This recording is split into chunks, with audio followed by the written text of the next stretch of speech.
Hey Hannah, um, just finished your week 5 video. And I enjoyed it. Um, you had a really good interpretation of what the counselor was doing and the questions they asked, and um, so I was really intrigued by all of that.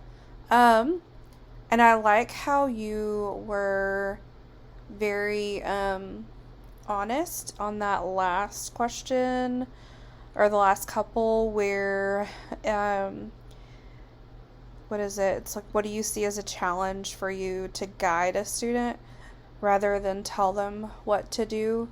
Um that was very candid of you to really talk about the struggle of telling them rather than guiding them, because that is hard. We're older, we're wiser, we have the knowledge, um, we know the consequences, um, but I mean we know it because we experienced it and we went through it, um, but they're experiencing it, but they have to really get to the point where they're making the connections themselves.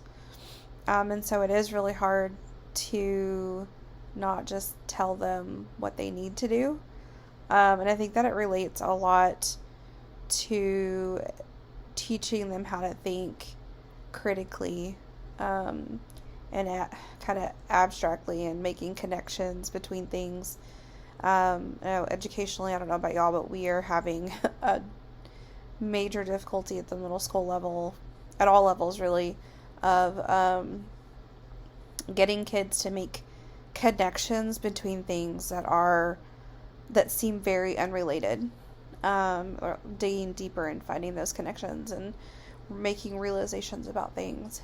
And so I think that's why I kind of like the reality theory, in that or the techniques, in that they really force the client or the student to have to take responsibility for their choices and to find positive addictions instead of negative addictions, to having meeting their needs. And so I'm with you on that. It is going to be very hard to tell kids, to guide them rather than just give them a solution. I know that's going to be a challenge for me as well. And then,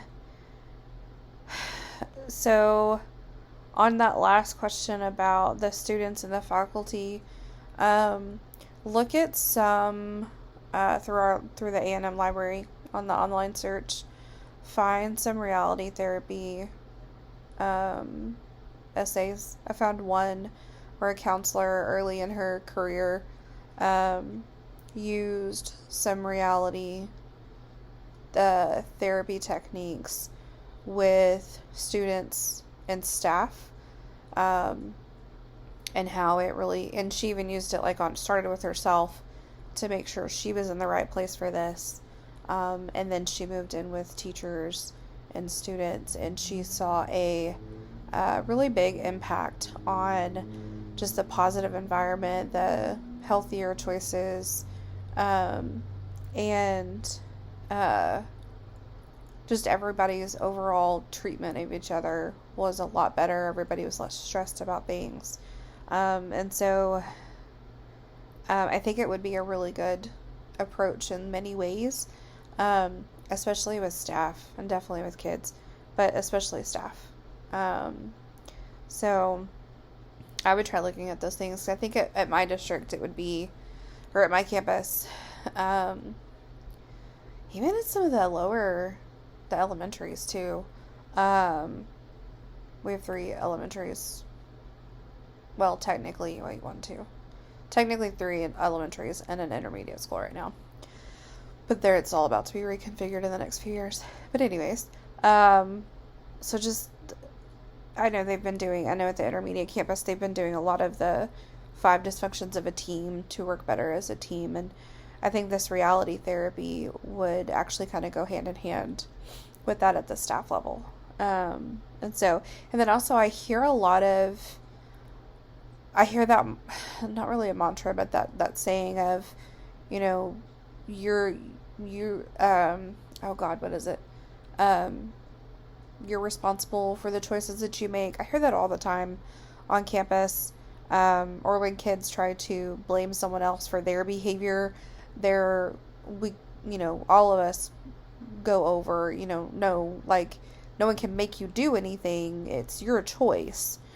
I mean, even in self-defense, you have the choice to defend yourself or not. Um, and so I think this would be a very applicable theory on your campus too.